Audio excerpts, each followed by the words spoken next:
ನಮಸ್ಕಾರ ಸ್ನೇಹಿತರೆ, ಕನ್ನಡದ ಕುರುಕ್ಷೇತ್ರ ಚಾನೆಲ್ಗೆ ನಿಮಗೆಲ್ಲರಿಗೂ ಸ್ವಾಗತ. ಸ್ನೇಹಿತರೆ, ಎಸ್ಪಿ ಕರಿಷ್ಮಾ ಸಿಂಗ್ ತನ್ನ ಸಹೋದರಿ ಕೋಮಲ್ಗೆ ಮದುವೆಯ ಸೀರೆ ಖರೀದಿಸಲು ಒಬ್ಬಂಟಿಯಾಗಿ ಮಾರುಕಟ್ಟೆಗೆ ಹೋದರು. ಕರಿಷ್ಮಾ ಕೆಂಪು ಬಣ್ಣದ ಸೂಟ್ ಮತ್ತು ಪಾದಗಳಿಗೆ ಸಾಮಾನ್ಯ ಶೂಗಳನ್ನು ಧರಿಸಿದ್ದರು. ಆಕೆ ಸಾಮಾನ್ಯ ಮಹಿಳೆಯಂತೆ ಬಜಾರ್ಗೆ ಹೋದರು. ಯಾರೂ ಕೂಡ ಆಕೆಯನ್ನು ಗುರುತಿಸಲು ಸಾಧ್ಯವಾಗುತ್ತಿರಲಿಲ್ಲ. ಅವರು ಈ ಹಿಂದೆ ಹಲವು ಬಾರಿ ಭದ್ರತೆ ಇಲ್ಲದೆ ರಹಸ್ಯವಾಗಿ ಆಗಾಗ ಶಾಪಿಂಗ್ಗೆ ಹೋಗುತ್ತಿದ್ದರು. ಈ ಬಾರಿಯೂ ಕೂಡ ಅದೇ ರೀತಿ ಬಟ್ಟೆ ಅಂಗಡಿಗೆ ಹೋದರು. ಅಂಗಡಿ ತುಂಬಾ ದೊಡ್ಡದಲ್ಲ, ಆದರೆ ಸುತ್ತಲೂ ಬಣ್ಣ ಬಣ್ಣದ ಸೀರೆಗಳಿವೆ. ಕೌಂಟರ್ನಲ್ಲಿ ಮಾಲೀಕರು ಕುಳಿತಿದ್ದಾರೆ. ಸುಮಾರು 22 ವರ್ಷದ ಹುಡುಗ ಗ್ರಾಹಕರಿಗೆ ಸೀರೆ ತೋರಿಸುತ್ತಿದ್ದಾನೆ. ಕರಿಷ್ಮಾ ಬಂದದ್ದನ್ನು ಯಾರೂ ಗಮನಿಸಲಿಲ್ಲ. ಆಕೆ ಕೌಂಟರ್ಗೆ ಹೋಗಿ ಆ ಹುಡುಗನಿಗೆ ಹೇಳಿದಳು, ನೋಡಿ, ನನ್ನ ತಂಗಿಯ ಮದುವೆ ಇದೆ, ಒಳ್ಳೆಯ ವಿನ್ಯಾಸಗಳಿರುವ ಸೀರೆಗಳನ್ನು ತೋರಿಸು ಎಂದು. ಆ ಹುಡುಗ ಕೆಲವು ಸೀರೆಗಳನ್ನು ತೋರಿಸಿದನು. ಆಗ ಕರಿಷ್ಮಾ, ಸೀರೆ ಚೆನ್ನಾಗಿದೆ, ಆದರೆ ವಧುವಿಗೆ ಇದು ಸೂಟ್ ಆಗುವುದಿಲ್ಲ ಎಂದು ಮೃದುವಾಗಿ ಹೇಳಿದಳು. ವಧು ಎಲ್ಲರಲ್ಲೂ ತುಂಬಾ ಸುಂದರವಾಗಿ ಮತ್ತು ವಿಶೇಷವಾಗಿ ಕಾಣಬೇಕಲ್ಲವೇ, ಅಂತಹ ಸೀರೆಯನ್ನು ತೋರಿಸು ಎಂದಳು. 1 ಗಂಟೆ ಹೀಗೆ ಕಳೆದು ಹೋಯಿತು. ನಂತರ ಆ ಹುಡುಗ ಆಕೆಗೆ ಇನ್ನೂ ಕೆಲವು ಸೀರೆಗಳನ್ನು ತೋರಿಸಿ, ಮೇಡಮ್, ಇವುಗಳಲ್ಲಿ ಒಂದನ್ನು ತೆಗೆದುಕೊಳ್ಳಿ ಎಂದನು. ಆ ಸೀರೆಗಳು ಕೂಡ ಕರಿಷ್ಮಳಿಗೆ ಇಷ್ಟವಾಗಲಿಲ್ಲ. ಆಗ ಕೌಂಟರ್ನಲ್ಲಿದ್ದ ಮಾಲೀಕ ರಾಮ್ ದಯಾಳ್ ರವರು ಪಕ್ಕದಿಂದ ಹುಡುಗನಿಗೆ ಸನ್ನೆ ಮಾಡಿದರು. ಆ ಹುಡುಗ ಗೊಣಗುತ್ತಲೇ ಕೆಳಮಹಡಿಗೆ ಹೋಗಿ ಹೊಸ ಸೀರೆಗಳ ಪ್ಯಾಕ್ ತಂದ. ಕರಿಷ್ಮಾ ಸೀರೆಗಳನ್ನು ನೋಡುತ್ತಿದ್ದಳು. ಮಾಲೀಕರು ಆ ಹುಡುಗನಿಗೆ ಸನ್ನೆ ಮಾಡಿ ಈ ಹುಡುಗಿಯನ್ನು ಬೇಗ ಕಳುಹಿಸಲು ಹೇಳಿದರು. ಈಗ ಕೌಂಟರ್ ಸೀರೆಗಳಿಂದ ತುಂಬಿತ್ತು. ಕರಿಷ್ಮಾ ಸೀರೆಗಳನ್ನು ನೋಡುತ್ತಿದ್ದಳು. ಸುಮಾರು 1 ಗಂಟೆಯ ನಂತರ ಚಿನ್ನದ ದಾರಗಳಿಂದ ಮಾಡಿದ ಅಗಲವಾದ ಅಂಚನ್ನು ಹೊಂದಿರುವ ಕಪ್ಪು ಮೆರೂನ್ ಸೀರೆಯನ್ನು ಅವಳು ನೋಡಿದಳು. ಸೀರೆಯು ತುಂಬಾ ಸುಂದರವಾಗಿತ್ತು. ಅದರ ಮೇಲೆಲ್ಲ ಉತ್ತಮ ಕಸೂತಿ ಇತ್ತು. ಕರಿಷ್ಮಾ ಅದನ್ನು ಇಷ್ಟಪಟ್ಟಳು. ಆಕೆ ಸೀರೆಯನ್ನು ಕೈಯಲ್ಲಿ ಹಿಡಿದುಕೊಂಡು, ಹೌದು, ಇದೇ ನನಗೆ ಬೇಕಾದ ಸೀರೆ, ಪ್ಯಾಕ್ ಮಾಡಿ ಎಂದಳು. ಆಗ ರಾಮ್ ದಯಾಳ್ ಒಂದು ದೊಡ್ಡ ಸಮಸ್ಯೆ ಪರಿಹಾರವಾದಂತೆ ನಿಟ್ಟುಸಿರು ಬಿಟ್ಟರು. ಆ ಹುಡುಗ ಸೀರೆಯನ್ನು ಪ್ಯಾಕ್ ಮಾಡಿದ. ಕರಿಷ್ಮಾ ಹಣವನ್ನು ನೀಡಿ ಸೀರೆ ಪ್ಯಾಕೆಟ್ ಅನ್ನು ಕೈಯಲ್ಲಿ ತೆಗೆದುಕೊಂಡಳು. ಇನ್ನೇನು ಆಕೆ ಅಂಗಡಿಯಿಂದ ಹಿಂತಿರುಗಲು ಹೊರಟಾಗ ಆ ಪ್ಯಾಕೆಟ್ ಇಂದ ಒಂದು ದಾರ ಹೊರಬರುವುದನ್ನು ನೋಡಿ ಏನೋ ತಪ್ಪಾಗಿದೆ ಎಂದು ಕರಿಷ್ಮಾ ಗಮನಿಸಿದಳು. ಆಗ ಕರಿಷ್ಮಾ ಅಲ್ಲೇ ನಿಂತು ಮತ್ತೆ ಪ್ಯಾಕೆಟ್ ತೆರೆದಳು. ಸೀರೆಯ ಅಂಚಿನಲ್ಲಿ ಒಂದು ಸ್ಥಳದಿಂದ ದಾರದ ಗೊಂಚಲು ಹೊರಬಂದು ನೇತಾಡುತ್ತಿತ್ತು. ಆಕೆ ಅದನ್ನು ಎಳೆದಾಗ ಕಸೂತಿಯ ಎಲ್ಲಾ ಹೊಲಿಗೆಗಳು ಹೊರಬಂದವು. ಕರಿಷ್ಮಾ ಶಾಕ್ ಆದಳು. ಆಕೆ ಕೌಂಟರ್ಗೆ ಹೋಗಿ ಅದನ್ನು ಮಾಲೀಕರಿಗೆ ತೋರಿಸಿ, ನೋಡಿ, ಇಡೀ ಕಸೂತಿ ಹೊರಬಂದಿದೆ ಎಂದು ಹೇಳಿದಳು. ಮಾಲೀಕರು ಸೀರೆಯನ್ನು ನೋಡಿ ನಿರ್ಲಕ್ಷ್ಯದಿಂದ, ಮೇಡಮ್, ಇದು ತುಂಬಾ ಚಿಕ್ಕ ವಿಷಯ, ಟೈಲರ್ ಬಳಿ ಒಂದು ಹೊಲಿಗೆ ಹಾಕಿಸಿ ಏನೂ ಆಗುವುದಿಲ್ಲ ಎಂದರು. ಮಾಲೀಕರ ಮಾತುಗಳಿಂದ ಕರಿಷ್ಮಾಳಿಗೆ ಕೋಪ ನೆತ್ತಿಗೇರಿತ್ತು. ಸಾರ್, ನೀವು ಏನು ಮಾತಾಡುತ್ತಿದ್ದೀರಿ? ನಾನು ಬಹಳಷ್ಟು ಹಣ ಕೊಟ್ಟಿದ್ದೇನೆ, ನನಗೇನು ಇದು ಉಚಿತವಾಗಿ ಸಿಗಲಿಲ್ಲ, ನನಗೆ ಇನ್ನೊಂದು ಒಳ್ಳೆಯ ಸೀರೆ ಬೇಕು ಎಂದಳು. ಮಾಲೀಕ ರಾಮ್ ದಯಾಳ್ಗೂ ಕೂಡ ಕೋಪ ಬಂದಿತು. ನೋಡಿ ಮೇಡಮ್, ನೀವು ಅದನ್ನು ಪದೇ ಪದೇ ಬದಲಾಯಿಸಲು ಅವಕಾಶವಿಲ್ಲ ಎಂದು ಕಠಿಣ ಧ್ವನಿಯಲ್ಲಿ ಹೇಳಿದರು. ನೀವು ನಿಮಗೆ ಇಷ್ಟವಾದದ್ದನ್ನು ತೆಗೆದುಕೊಂಡಿದ್ದೀರಿ ಅಲ್ಲವೇ, ಅದು ನಮ್ಮ ತಪ್ಪಲ್ಲ ಎಂದರು. ಕೌಂಟರ್ನ ಹಿಂದಿನ ಹುಡುಗ ಮುಗುಳ್ನಗುತ್ತಾ, ಮೇಡಮ್, ನೀವು ಬಯಸಿದ್ದನ್ನೇ ನೀವು ತೆಗೆದುಕೊಂಡಿದ್ದೀರಿ ಅಲ್ಲವೇ, ಈಗ ಏಕೆ ಹೀಗೆ ಮಾತಾಡುತ್ತಿದ್ದೀರಿ ಎಂದನು. ಆ ಮಾತುಗಳಿಗೆ ಕರಿಷ್ಮಾಳ ಸ್ವಾಭಿಮಾನಕ್ಕೆ ಹಾನಿಯಾಯಿತು. ಮಾಲೀಕರ ಅಂತಹ ನಡವಳಿಕೆಯನ್ನು ಆಕೆ ಸಹಿಸಲಾಗಲಿಲ್ಲ. ಆಕೆ ಹೇಳಿದಳು, ನಿಮ್ಮ ಸೀರೆಯನ್ನು ನೀವೇ ತೆಗೆದುಕೊಂಡು ನನ್ನ ಹಣವನ್ನು ಹಿಂತಿರುಗಿಸಿ ಎಂದಳು.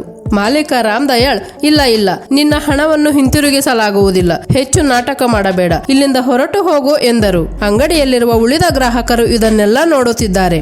ನನಗೆ ಹಣ ಕೊಡಿ, ಇಲ್ಲವಾದರೆ ಮತ್ತೊಂದು ಒಳ್ಳೆಯ ಸೀರೆ ಕೊಡಿ, ಇಲ್ಲವೆಂದರೆ ನಾನು ಇಲ್ಲಿಂದ ಹೋಗುವ ಮಾತೇ ಇಲ್ಲ ಎಂದು ಜೋರಾಗಿ ಕೇಳಿದಳು.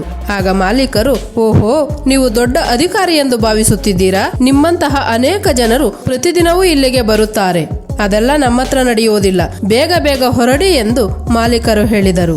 ಅದನ್ನು ಕೇಳಿದ ಕರಿಷ್ಮಾ ಕೋಪದಿಂದ ಸೀರೆ ಪ್ಯಾಕೆಟ್ ಅನ್ನು ಕೌಂಟರ್ ಮೇಲೆ ಎಸೆದರು. ಆಗ ರಾಮ್ ದಯಾಳ್ ಕೋಪದಿಂದ ತನ್ನ ಜೇಬಿಂದ ತಮ್ಮ ಮೊಬೈಲ್ ಫೋನ್ ಅನ್ನು ಹೊರತೆಗೆದರು.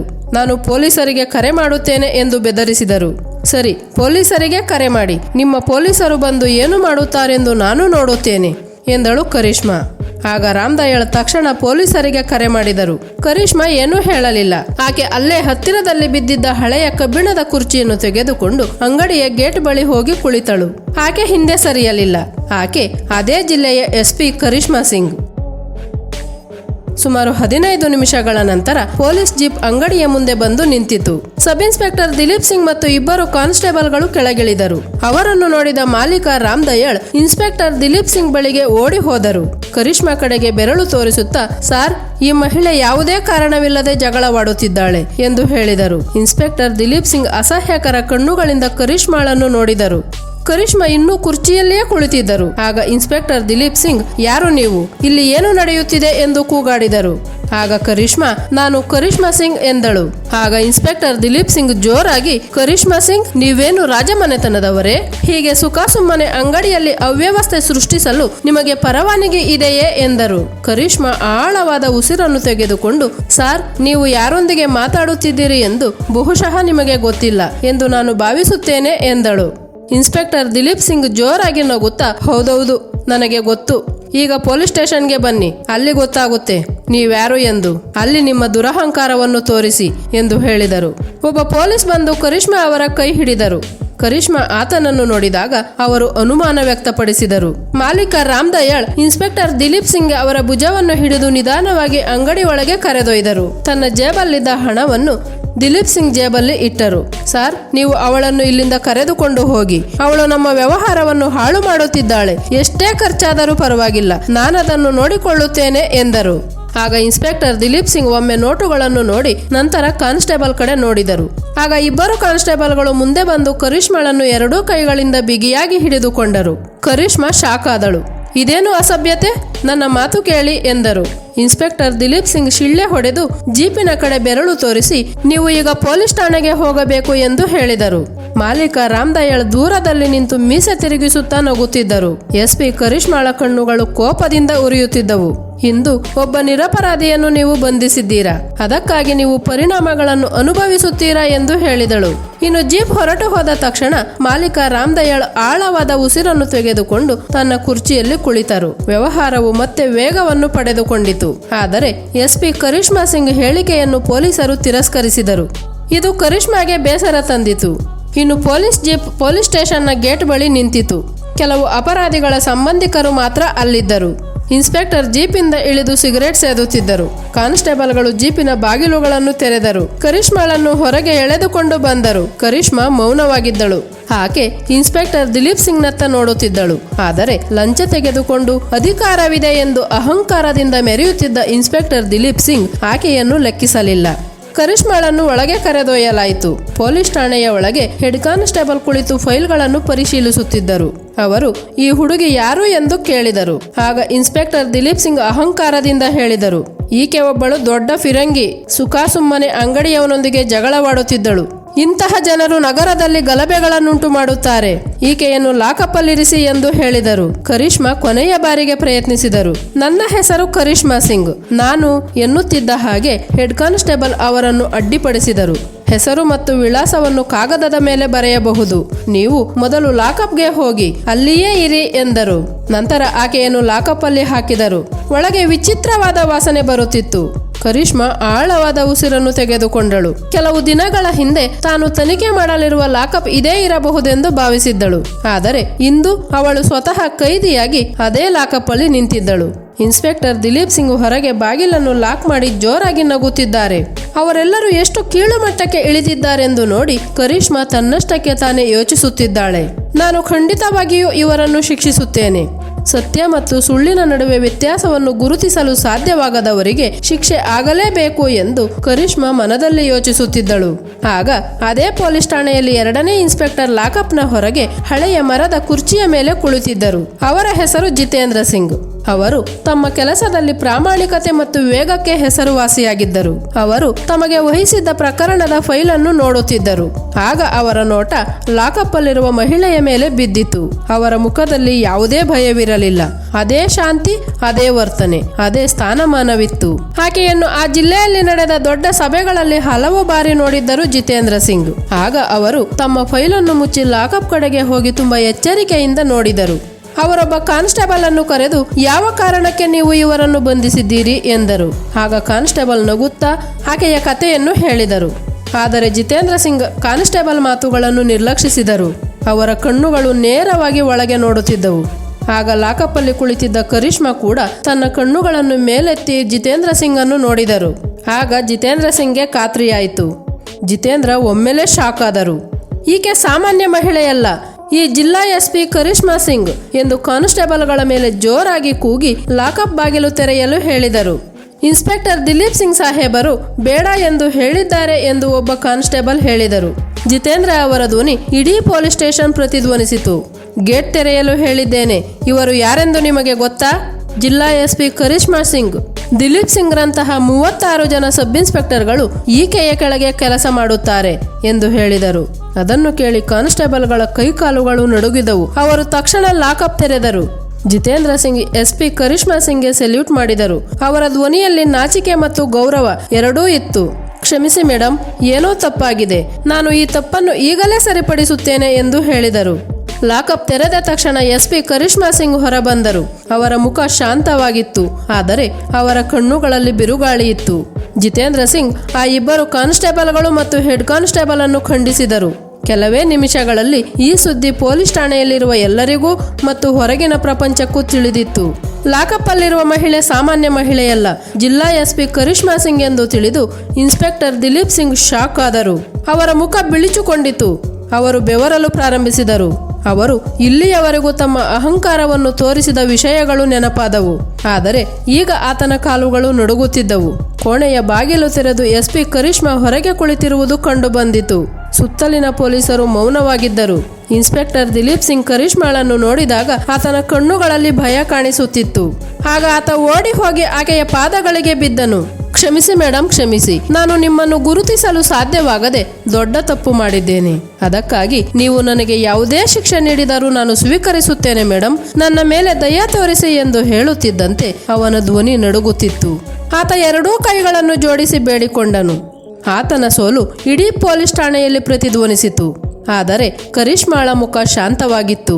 ಆಕೆಯ ಕಣ್ಣುಗಳಲ್ಲಿ ಯಾವುದೇ ಕೋಪವಿರಲಿಲ್ಲ. ಆಕೆ ನಿಧಾನವಾಗಿ ಒಂದು ಹೆಜ್ಜೆ ಹಿಂದಕ್ಕೆ ಸರಿದು ಅವರನ್ನು ನೋಡಿ ಕಠಿಣ ಧ್ವನಿಯಲ್ಲಿ ಹೇಳಿದಳು, ನೋಡಿ ಸರ್, ಬೇಡಿಕೊಳ್ಳುವುದು ನಿನ್ನ ತಪ್ಪನ್ನು ಕ್ಷಮಿಸುತ್ತದೆ ಎಂದು ನೀವು ಭಾವಿಸುತ್ತೀರಿ. ನೆನಪಿಡಿ, ಲಂಚ ತೆಗೆದುಕೊಂಡು ಬೆದರಿಸುವುದು ಹೇಗೆಂದು ನನಗೆ ಗೊತ್ತಿಲ್ಲ. ಪೊಲೀಸ್ ಕೆಲಸ ಒಂದು ಜವಾಬ್ದಾರಿ. ಆದರೆ ನೀವು ಲಂಚ ತೆಗೆದುಕೊಂಡು ಆ ಜವಾಬ್ದಾರಿಯನ್ನು ಅಹಂಕಾರದಿಂದ ವರ್ತಿಸಿದ್ದೀರಾ ಎಂದು ಹೇಳಿದರು. ಇನ್ಸ್ಪೆಕ್ಟರ್ ದಿಲೀಪ್ ಸಿಂಗ್ ಅಳುತ್ತಾ, ಮೇಡಮ್, ದಯವಿಟ್ಟು ಕರುಣಿಸಿ. ನನಗೆ ಮಕ್ಕಳಿದ್ದಾರೆ. ನನಗೆ ಏನಾದರೂ ಸಂಭವಿಸಿದರೆ ಅವರು ಹಸಿವಿನಿಂದಿರುತ್ತಾರೆ. ನಾನು ನನ್ನ ಹೆಂಡತಿಯ ಮೇಲೆ ಪ್ರಮಾಣ ಮಾಡಿ ಹೇಳುತ್ತೇನೆ, ಅಂತಹ ತಪ್ಪು ಮತ್ತೆ ಸಂಭವಿಸುವುದಿಲ್ಲ ಎಂದರು. ಕರಿಷ್ಮಾ ಅವರನ್ನು ತಡೆದರು. ಆಕೆಯ ಧ್ವನಿ ಜೋರಾಗಿತ್ತು. ಸಾಕು, ನಿಲ್ಲಿಸಿ. ನಾನು ಇನ್ನು ಮುಂದೆ ನಿಮ್ಮ ನಾಟಕವನ್ನು ಕೇಳಲು ಬಯಸುವುದಿಲ್ಲ. ನೀವು ನನ್ನನ್ನು ಸಾಮಾನ್ಯ ಮಹಿಳೆ ಎಂದು ಭಾವಿಸಿ ನನ್ನೊಂದಿಗೆ ಹೀಗೆ ವರ್ತಿಸಿದ್ದೀರಿ. ಅಂದರೆ ಇತರ ಮಹಿಳೆಯರೊಂದಿಗೆ ನೀವು ಎಷ್ಟು ಹೆಚ್ಚು ಮಾಡಿರಬೇಕು? ನೀವು ಕ್ಷಮೆಗೆ ಅರ್ಹರಲ್ಲ. ನಾನು ನಿಮ್ಮನ್ನು ಕರ್ತವ್ಯದಿಂದ ಅಮಾನತುಗೊಳಿಸುತ್ತಿದ್ದೇನೆ ಎಂದು ಹೇಳಿದರು. ಕರಿಷ್ಮಾ ಅವರ ಮಾತುಗಳಿಂದ ಇಡೀ ಪೊಲೀಸ್ ಠಾಣೆ ಶಾಕ್ ಆಯಿತು. ಇನ್ಸ್ಪೆಕ್ಟರ್ ದಿಲೀಪ್ ಸಿಂಗ್ ತಲೆ ಹಿಡಿದುಕೊಂಡು ಅಳುತ್ತಾ ನೆಲಕ್ಕೆ ಬಿದ್ದರು. ಆಗ ಜಿತೇಂದ್ರ ಸಿಂಗ್ ತಕ್ಷಣ ವರದಿಯನ್ನು ತೆಗೆದುಕೊಂಡು ಅಮಾನತು ಆದೇಶವನ್ನು ಬರೆದರು. ಮರುದಿನ ಬಟ್ಟೆ ವ್ಯಾಪಾರಿ ರಾಮ್ ದಯಾಳ್ಗೂ ನೋಟಿಸ್ ಕಳುಹಿಸಲಾಯಿತು. ಗ್ರಾಹಕರನ್ನು ವಂಚಿಸಿ ಸುಳ್ಳು ಪ್ರಕರಣ ದಾಖಲಿಸಿದ್ದಕ್ಕಾಗಿ ಅವರ ಅಂಗಡಿಯ ಪರವಾನಗಿಯನ್ನು ರದ್ದುಗೊಳಿಸಲಾಯಿತು. ಇನ್ನೂ ಕತ್ತಲೆಯಾಗಿತ್ತು. ಆದರೆ ಕರಿಷ್ಮಾ ಒಂದು ಕ್ಷಣವೂ ವಿಶ್ರಾಂತಿ ಪಡೆಯಲಿಲ್ಲ. ಆಕೆ ವಾಶ್ರೂಮ್ಗೆ ಹೋಗಿ ಬಟ್ಟೆ ಸರಿಪಡಿಸಿಕೊಂಡು ಮುಖ ತೊಳೆದಳು. ಆದರೆ ನೋವು ಮತ್ತು ಅವಮಾನ ಇನ್ನೂ ಅವಳ ಮನಸ್ಸಲ್ಲಿತ್ತು. ಒಬ್ಬ ಕಾನ್ಸ್ಟೇಬಲ್ ಬಂದು, ಮೇಡಮ್, ನಿಮ್ಮ ಮನೆಗೆ ಜೀಪಲ್ಲಿ ಹೋಗೋಣ ಎಂದು ಹೇಳಿದನು. ಆದರೆ ಕರಿಷ್ಮಾ ತಲೆ ಅಲ್ಲಾಡಿಸಿದಳು. ಇಲ್ಲ, ನಾನು ನನ್ನ ಕಾರಿನಲ್ಲಿ ಹೋಗುತ್ತೇನೆ ಎಂದು ಹೇಳಿದಳು. ಆಕೆ ತನ್ನ ಕಾರಿನಲ್ಲಿ ಕುಳಿತಾಗ ಅವಳ ಕಣ್ಣುಗಳಲ್ಲಿ ನೀರು ತುಂಬಿತು. ಕೆಲವು ಗಂಟೆಗಳ ನಂತರ ಮದುವೆಯ ದ್ವಾರದಲ್ಲಿ ಆಕೆಯ ಕಾರು ನಿಂತಿತು. ಮದುವೆಯಲ್ಲಿ ಸಂಭ್ರಮ ಜೋರಾಗಿತ್ತು. ಕರಿಷ್ಮಾ ಸಹೋದರಿ ಕೋಮಲ್ ತನ್ನ ಸ್ನೇಹಿತರೊಂದಿಗೆ ಸಂತೋಷದಿಂದ ಆನಂದಿಸುತ್ತಿದ್ದಳು. ಕೋಮಲ್ ಮುಖದಲ್ಲಿ ಮದುವೆಯ ಸಂತೋಷ ತುಂಬಿತ್ತು. ಕರಿಷ್ಮಾ ಕೋಮಲ್ಗೆ ಮೆರೂನ್ ಬಣ್ಣದ ಸೀರೆಯನ್ನು ನೀಡಿದಾಗ ಕೋಮಲ್ನ ಕಣ್ಣುಗಳು ಸಂತೋಷದಿಂದ ತುಂಬಿದ್ದವು. ಇದು ತುಂಬಾ ಸುಂದರವಾಗಿದೆ ಅಕ್ಕ. ನೀವು ನನಗೆ ಯಾವಾಗಲೂ ಉತ್ತಮವಾದದ್ದನ್ನು ಆರಿಸುತ್ತೀರಿ ಎಂದು ಹೇಳಿದಳು. ಆಗ ಕರಿಷ್ಮಾ ಮುಗುಳ್ನಗುತ್ತಾ, ನಿನಗಾಗಿ ಏನು ಬೇಕಾದರೂ ಮಾಡುತ್ತೇನೆ ಎಂದಳು. ಆದರೆ ನಿನ್ನೆ ರಾತ್ರಿ ನಡೆದದ್ದೆಲ್ಲವೂ ಆಕೆಯ ಮನಸ್ಸಲ್ಲಿ ದುಸ್ವಪ್ನದಂತೆ ಮರುಕಳಿಸುತ್ತಿತ್ತು.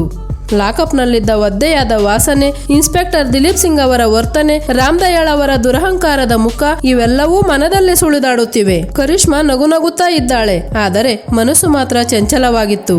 ಅವಳು ಮರೆಯಲು ಬಯಸಿದ್ದಳು, ಆದರೆ ಸಾಧ್ಯವಾಗಲಿಲ್ಲ. ಇನ್ಸ್ಪೆಕ್ಟರ್ ದಿಲೀಪ್ ಸಿಂಗ್ ಅವರನ್ನು ಕ್ಷಮಿಸಬೇಕೇ ಅಥವಾ ಬೇಡವೇ ಎಂದು ಆಕೆ ಯೋಚಿಸುತ್ತಿದ್ದಳು. ಎಲ್ಲಕ್ಕಿಂತ ಹೆಚ್ಚಾಗಿ ಅವನು ತನ್ನ ಹೆಂಡತಿ ಮತ್ತು ಮಕ್ಕಳ ಮೇಲೆ ಆಣೆ ಮಾಡಿ ಇನ್ನು ಮುಂದೆ ಇಂತಹ ಕೆಲಸವನ್ನು ಮಾಡುವುದಿಲ್ಲ ಎಂದು ಪ್ರಮಾಣ ಮಾಡಿದ್ದನು. ಅವನ ಕಣ್ಣುಗಳಲ್ಲಿ ಭಯಕ್ಕಿಂತ ಮನೆಯ ಬಗ್ಗೆ ಹೆಚ್ಚಿನ ಕಾಳಜಿ ಇತ್ತು ಎಂದು ಕರಿಷ್ಮಾಳ ಹೃದಯವು ಪದೇ ಪದೇ ಪ್ರಶ್ನೆಗಳನ್ನು ಕೇಳುತ್ತಿತ್ತು. ಆಕೆ ಮಾಡಿದ್ದು ಸರಿಯೋ ತಪ್ಪೋ ಎಂದು ಆಲೋಚಿಸುತ್ತಿದ್ದಳು. ಸಮವಸ್ತ್ರವನ್ನು ಅವಮಾನಿಸುವುದನ್ನು ಕರಿಷ್ಮಾ ಸಹಿಸುವುದಿಲ್ಲ ಎಂದು ಆಕೆಗೆ ಗೊತ್ತಿತ್ತು. ನಂತರ ಕೋಮಲ್ ನಿಧಾನವಾಗಿ ಅವಳ ಕೈ ಕುಲುಕಿದಳು. ಅಕ್ಕ, ಯಾವ ಲೋಕದಲ್ಲಿದ್ದೀಯಾ ಎಂದು ಕೇಳಿದಳು. ಕರಿಷ್ಮಾ ತಕ್ಷಣ ಎಚ್ಚೆತ್ತುಕೊಂಡು ತನ್ನ ತಂಗಿಯನ್ನು ಮುತ್ತಿಕ್ಕಿ, ಇಂದು ನನ್ನ ತಂಗಿ ಕಮಲದ ಹೂವಿನಂತೆ ಹೊಳೆಯುತ್ತಿದ್ದಾಳೆ ಎಂದು ಹೊಗಳಿದಳು. ನಡೆದ ವಿಷಯವನ್ನು ತಂಗಿಗೆ ಹೇಳಲು ಇಷ್ಟಪಡಲಿಲ್ಲ. ಆಗ ಕೋಮಲ್ ಕರಿಷ್ಮಾಳನ್ನು ಕೇಳಿದಳು, ಅಕ್ಕ, ನಿನ್ನೆ ಏಕೆ ತಡವಾಗಿ ಬಂದೆ? ನಿನ್ನ ಫೋನ್ ಕೆಲಸ ಮಾಡುತ್ತಿಲ್ಲ ಎಂದು ಅಮ್ಮ ಹೇಳುತ್ತಿದ್ದರು. ಎಲ್ಲವೂ ಚೆನ್ನಾಗಿದೆ ಅಲ್ಲವೇ ಎಂದಳು. ಕೋಮಲ್ ಕಣ್ಣುಗಳಲ್ಲಿ ಕಳವಳ ಸ್ಪಷ್ಟವಾಗಿ ಕಾಣುತ್ತಿತ್ತು. ಆಗ ಕರಿಷ್ಮಾ ಆಳವಾದ ಉಸಿರನ್ನು ತೆಗೆದುಕೊಂಡಳು. ತನ್ನ ತಂಗಿಗೆ ಸುಳ್ಳು ಹೇಳಲು ಅವಳು ಬಯಸಲಿಲ್ಲ. ಆದರೆ ಸತ್ಯವನ್ನು ಹೇಳಲು ಇದು ಸರಿಯಾದ ಸಮಯವಲ್ಲ. ಆದ್ದರಿಂದ ಆಕೆ ಮೃದುವಾಗಿ ಮುಗುಳ್ನಕ್ಕು, ಹೌದು ತಂಗಿ, ಎಲ್ಲವೂ ಚೆನ್ನಾಗಿದೆ. ಒಂದು ಪ್ರಮುಖ ಕೆಲಸದಲ್ಲಿ ನಿರತಳಾಗಿದ್ದೆ ಅಷ್ಟೇ. ಆದರೆ ನೋಡು, ನಾನು ನನ್ನ ಮಾತನ್ನು ಉಳಿಸಿಕೊಂಡೆ. ನಿನಗೆ ಬೇಕಾದ ಸೀರೆಯನ್ನು ತಂದಿದ್ದೇನೆ ಎಂದು ಹೇಳಿದಳು. ನಂತರ ಕರಿಷ್ಮಾ ಟೆರೆಸ್ಗೆ ಹೋಗಿ ಜಿತೇಂದ್ರ ಸಿಂಗ್ಗೆ ಕಾಲ್ ಮಾಡಿ ಇನ್ಸ್ಪೆಕ್ಟರ್ ದಿಲೀಪ್ ಸಿಂಗ್ ಮತ್ತು ಅಂಗಡಿ ಮಾಲೀಕ ರಾಮ್ ದಯಾಳ್ ಬಗ್ಗೆ ಸಂಪೂರ್ಣ ಮಾಹಿತಿ ಕೇಳಿದಳು. ಜಿತೇಂದ್ರ ಸಿಂಗ್ ಬೆಳಗ್ಗೆಯೊಳಗೆ ವರದಿ ನೀಡುವುದಾಗಿ ಭರವಸೆ ನೀಡಿದರು. ವರದಿ ಮರುದಿನ ಬಂದಿತು. ರಾಮ್ ದಯಾಳ್ ವಂಚನೆ ಪ್ರಕರಣಗಳಲ್ಲಿ ಸಬ್ ಇನ್ಸ್ಪೆಕ್ಟರ್ ದಿಲೀಪ್ ಸಿಂಗ್ ಸಾಕಷ್ಟು ಸಹಾಯ ಮಾಡಿದ್ದಾರೆ ಮತ್ತು ಅವರು ಸ್ಥಳೀಯ ನಾಯಕ ಲಾಲು ಯಾದವ್ಗೆ ವಿಶೇಷ ವ್ಯಕ್ತಿ ಎಂದು ಜಿತೇಂದ್ರ ಸಿಂಗ್ ಹೇಳಿದರು. ಅಕ್ರಮವಾಗಿ ಭೂಮಿಯನ್ನು ಕಬಳಿಸಲು ಎಲ್ಲವನ್ನೂ ಮಾಡುತ್ತಾರೆ ಎಂದು ಹೇಳಿದರು. ಕರಿಷ್ಮಾ ಎಲ್ಲಾ ಲಿಂಕುಗಳನ್ನು ಸೇರಿಸಿ ರಾಮ್ ದಯಾಳ್ ಕೂಡ ಈ ಜಾಲದ ಭಾಗ ಎಂದು ತೀರ್ಮಾನಿಸಿದರು. ಇನ್ನು ಸಂಜೆ ವೇಳೆಗೆ ಮದುವೆ ಮೆರವಣಿಗೆಯ ಬಳಿ ಕೆಲವು ಗೂಂಡಾಗಳು ಬಂದರು. ಗೂಂಡಾಗಳ ನಾಯಕ ಸೂರ್ಯ ಜೋರಾಗಿ ಕೂಗಿ ಮದುವೆಯನ್ನು ರದ್ದುಗೊಳಿಸಿದರು. ಇಡೀ ಸಭಾಂಗಣ ಮೌನವಾಗಿತ್ತು. ಮದುವೆ ಹೆಣ್ಣು ಕೋಮಲ್ ಕದಂ ಪೆಹಲ್ವಾನ್ ಬಳಿ 50 ಲಕ್ಷ ಸಾಲ ಪಡೆದಿದ್ದಾಳೆ ಎಂದು ಎಲ್ಲರ ಮುಂದೆ ಆರೋಪಿಸಿದನು. ಈಗ ಈಕೆ ಮದುವೆಯಾಗಿ ಹಣವನ್ನು ಹಿಂತಿರುಗಿಸದೆ ಓಡಿ ಹೋಗಲು ಬಯಸುತ್ತಾಳೆ ಎಂದು ಗೂಂಡಾಗಳ ನಾಯಕ ಸೂರ್ಯ ಹೇಳಿದನು. ವರನ ಕುಟುಂಬ ಆಘಾತಕ್ಕೊಳಗಾಯಿತು. ಅತಿಥಿಗಳು ಪಿಸುಗುಟ್ಟಲು ಪ್ರಾರಂಭಿಸಿದರು. ಈಗ ಅವಳ ವಿರುದ್ಧ ಆರೋಪಗಳು ಬಂದ ನಂತರ ಕೋಮಲ್ ಅಳಲು ಪ್ರಾರಂಭಿಸಿದಳು. ಕರಿಷ್ಮಾಳ ರಕ್ತ ಕುದಿಯುತ್ತಿತ್ತು. ಇದು ಲಾಲು ಯಾದವ್ ಅವರ ಕೆಲಸ ಎಂದು ಕರಿಷ್ಮಾ ತಿಳಿದಳು. ಆದರೆ ಆಕೆ ಸಿಂಹದಂತೆ ಚಲಿಸಿದಳು. ಆಗ ಸೂರ್ಯನನ್ನು, ನಿನ್ನ ಬಳಿ ಏನು ಪುರಾವೆ ಇದೆ ಎಂದು ಕೇಳಿದಳು. ಸೂರ್ಯ ಕೆಲವು ನಕಲಿ ಸ್ಟಾಂಪ್ ಪೇಪರ್ಗಳನ್ನು ತೋರಿಸಿದನು. ಆಗ ಕರಿಷ್ಮಾ ಆ ಕಾಗದ ಪತ್ರಗಳನ್ನು ಹರಿದು ಗಾಳಿಯಲ್ಲಿ ಎಸೆದಳು. ಸರಿ, ನೀನು ನಿನ್ನ ಸಹೋದರ ಕದಮ್ನ ಫೋನ್ ಸಂಖ್ಯೆಯನ್ನು ನನಗೆ ಕೊಡು. ನಾನು ಈಗಲೇ ಅವನೊಂದಿಗೆ ಮಾತಾಡುತ್ತೇನೆ ಎಂದು ಹೇಳಿದಳು. ಇದನ್ನು ಕೇಳಿ ಗೂಂಡಾಗಳು ಭಯಭೀತರಾದರು. ಆತನು ಕೆಲಸದ ಮೇಲೆ ಬೇರೆ ನಗರಕ್ಕೆ ಹೋಗಿದ್ದಾರೆಂದು ಹೇಳಿದರು. ಈ ರೀತಿಯ ಕೊಳಕು ಕಾರಣಗಳನ್ನು ನೀಡಬೇಡಿ ಎಂದಳು. ಈಗ ನಿಮಗೆ 2 ಆಯ್ಕೆಗಳಿವೆ. ನೀವು ಇಲ್ಲಿಂದ ಸದ್ದಿಲ್ಲದೆ ಹೋಗುವುದು ಅಥವಾ ಸುಳ್ಳು ಆರೋಪಗಳಿಗೆ ಪ್ರಕರಣ ದಾಖಲಿಸುವುದು. 2ರಲ್ಲಿ ಯಾವುದೆಂದು ನಿರ್ಧರಿಸಿ ಎಂದಳು ಕರಿಷ್ಮಾ. ಆಕೆ SP ಕರಿಷ್ಮಾ ಸಿಂಗ್ ಎಂದು ತಿಳಿದು ಇಡೀ ಗ್ಯಾಂಗ್ ಶಾಕ್ ಆಯಿತು. ಇನ್ನು ಏನೂ ಮಾಡಲಾಗದೆ ಸ್ವಲ್ಪ ಸಮಯದ ನಂತರ ಆ ಗೂಂಡಾಗಳೆಲ್ಲರೂ ಅಲ್ಲಿಂದ ಹೊರಟು ಹೋದರು. ವಾತಾವರಣ ಶಾಂತವಾಗಿತ್ತು. ಆದರೆ ಸಮಾರಂಭವನ್ನು ನಿಲ್ಲಿಸಲಾಯಿತು. ಕರಿಷ್ಮಾ ತನ್ನ ಕೈಗಳನ್ನು ಜೋಡಿಸಿ ವರನ ತಂದೆಗೆ ಕ್ಷಮೆಯಾಚಿಸಿದಳು. ನನ್ನ ಸಹೋದರಿ ನಿರಪರಾಧಿ ಎಂದು ಅವರಿಗೆ ಭರವಸೆ ನೀಡಿದಳು. ಈ ಪಿತೂರಿಯ ಮೂಲವನ್ನು ತಾನು ಕಂಡುಕೊಳ್ಳುವುದಾಗಿ ಹೇಳಿದಳು. ಆ ದಿನ ಕರಿಷ್ಮಾ ತನ್ನ ಸಹೋದರಿಯ ಗೌರವವನ್ನು ನಾಶ ಮಾಡಲು ಬಯಸಿದ ಲಾಲು ಯಾದವ್ ಅವರನ್ನು ನೋಡಲು ನಿರ್ಧರಿಸಿದಳು. ಮರುದಿನವೇ ಅವರು ಮೊದಲು ರಾಮ್ ದಯಾಳ್ ಅವರನ್ನು ಬಂಧಿಸಿದರು. ಆದರೆ ಲಾಲು ಯಾದವ್ ರಾಮ್ ದಯಾಳ್ನ ಬಲಗೈ ಬಂಟನಾಗಿ ಎಲ್ಲಾ ವ್ಯವಹಾರಗಳನ್ನು ಮಾಡುತ್ತಿದ್ದಾರೆ ಮತ್ತು ಅಕ್ರಮ ಭೂ ವ್ಯವಹಾರಗಳನ್ನು ಮಾಡುವ ಮೂಲಕ ಜನರಿಗೆ ತೊಂದರೆ ನೀಡುತ್ತಿದ್ದಾರೆ ಎಂದು ಆರೋಪಿಸಿ ಕರಿಷ್ಮಾ ಪ್ರಕರಣ ದಾಖಲಿಸಿದರು. 25 ಜನ ಗೂಂಡಾಗಳನ್ನು ಬಂಧಿಸಲಾಯಿತು. ನಂತರ ರಾಮ್ ದಯಾಳ್ ಕೋಪಗೊಂಡರು. ಲಾಲು ಯಾದವ್ ಬಳಿ ಕಪ್ಪು ಡೈರಿ ಇದ್ದು ಅದು ಅವರ ರಹಸ್ಯಗಳನ್ನು ಬಹಿರಂಗಪಡಿಸುತ್ತದೆ ಮತ್ತು ಅದರಲ್ಲಿ ಪ್ರತಿ ಲಂಚ ಮತ್ತು ಪ್ರತಿಯೊಂದು ವ್ಯವಹಾರದ ಸಂಪೂರ್ಣ ಮಾಹಿತಿ ಇದೆ ಎಂದು ಅವರು ಹೇಳಿದರು. ಡೈರಿ ಅವರ ಫಾರ್ಮ್ ಹೌಸ್ ಅಲ್ಲಿದೆ ಎಂದು ಹೇಳಿದರು. ಕರಿಷ್ಮಾ ಮಧ್ಯರಾತ್ರಿ ಕಾರ್ಯಾಚರಣೆಯನ್ನು ಪ್ರಾರಂಭಿಸಿದರು. ಕರಿಷ್ಮಾ ಸದ್ದಿಲ್ಲದೆ ನೇರವಾಗಿ ಲಾಲು ಯಾದವ್ ಅವರ ಕೋಣೆಗೆ ಹೋದರು. ಆ ಸಮಯದಲ್ಲಿ ಲಾಲು ಯಾದವ್ ಮಲಗಿದ್ದರು. ಅವರು ನಿದ್ದೆಯಿಂದ ಎಚ್ಚರಗೊಂಡರು. SP ಕರಿಷ್ಮಾ, ನೀವು ಒಳಗೆ ಬರಲು ಎಷ್ಟು ಧೈರ್ಯ ಎಂದು ಕೇಳಿದರು. ಆಗ ಕರಿಷ್ಮಾ ಅವರ ಮುಖಕ್ಕೆ ಸರ್ಚ್ ವಾರೆಂಟ್ ಎಸೆದು ಕೆಲಸ ಮಾಡಲು ಕಾನೂನಿನ ಅನುಮತಿಯ ಅಗತ್ಯವಿಲ್ಲ ಎಂದು ಹೇಳಿದರು. ಫಾರ್ಮ್ ಹೌಸ್ ಅಲ್ಲಿ ಹುಡುಕಾಟದ ಸಮಯದಲ್ಲಿ ಕೋಟಿಗಟ್ಟಲೆ ಮೌಲ್ಯದ ನಗದು ಮತ್ತು ಆ ಕಪ್ಪು ಡೈರಿಯನ್ನು ವಶಪಡಿಸಿಕೊಳ್ಳಲಾಯಿತು. ಕರಿಷ್ಮಾ ಡೈರಿಯನ್ನು ಕೈಗೆ ತೆಗೆದುಕೊಂಡು, ಇನ್ನು ಆಟ ಮುಗಿದಿದೆ ಸಾರ್ ಎಂದು ಹೇಳಿದಳು. ಆ ರಾತ್ರಿ ಲಾಲು ಯಾದವ್ ಅವರನ್ನು ಬಂಧಿಸಲಾಯಿತು. ಮರುದಿನ ಡೈರಿ ಮತ್ತು ಸಾಕ್ಷ್ಯಾಧಾರಗಳು ಮಾಧ್ಯಮಗಳಿಗೆ ತಲುಪಿದವು. ನ್ಯಾಯಾಲಯವು ರಾಮದಯಾಳ್ ನೀಡಿದ ಹೇಳಿಕೆ ಮತ್ತು ಡೈರಿಯ ವಿವರಗಳನ್ನು ಪರಿಗಣಿಸಿತು. ನಂತರ ಅವರವರ ತಪ್ಪಿಗೆ ತಕ್ಕ ಶಿಕ್ಷೆಯನ್ನು ವಿಧಿಸಲಾಯಿತು. ಅದರೊಂದಿಗೆ ಎಲ್ಲರೂ ನೆಮ್ಮದಿಯ ನಿಟ್ಟುಸಿರು ಬಿಟ್ಟರು. ಇನ್ನು ಆ ಸಂಜೆ ಕೋಮಲ್ ಟೆರೇಸ್ನಲ್ಲಿ ಕರಿಷ್ಮಾಗೆ, ಅಕ್ಕ, ನನಗೆ ನಿನ್ನ ಬಗ್ಗೆ ಹೆಮ್ಮೆ ಇದೆ, ಆದರೆ ಆ ಗೂಂಡಾಗಳು ನಿನಗೆ ಯಾವುದೇ ಹಾನಿ ಮಾಡಿದರೆ ಎಂದಳು. ಆಗ ಕರಿಷ್ಮಾ ಮುಗುಳ್ನಗುತ್ತಾ ಕೋಮಲ್ನ ಕೈ ಹಿಡಿದು, ನೋಡು ಕೋಮಲ್, ನಾನು ಒಂಟಿಯಲ್ಲ, ನನಗೆ ಕಾನೂನು ಮತ್ತು ಸತ್ಯದ ನೆರವಿದೆ, ನನಗೆ ನಿಮ್ಮ ಆಶೀರ್ವಾದವಿದೆ ಎಂದಳು. ಈ ಸಮವಸ್ತ್ರ ಕೇವಲ ಬಟ್ಟೆಯಲ್ಲ, ಇದು ಪ್ರಮಾಣ ವಚನ, ನಾನು ನನ್ನ ಪ್ರತಿಜ್ಞೆಯನ್ನು ಉಳಿಸಿಕೊಂಡಿದ್ದೇನೆ ಎಂದಳು.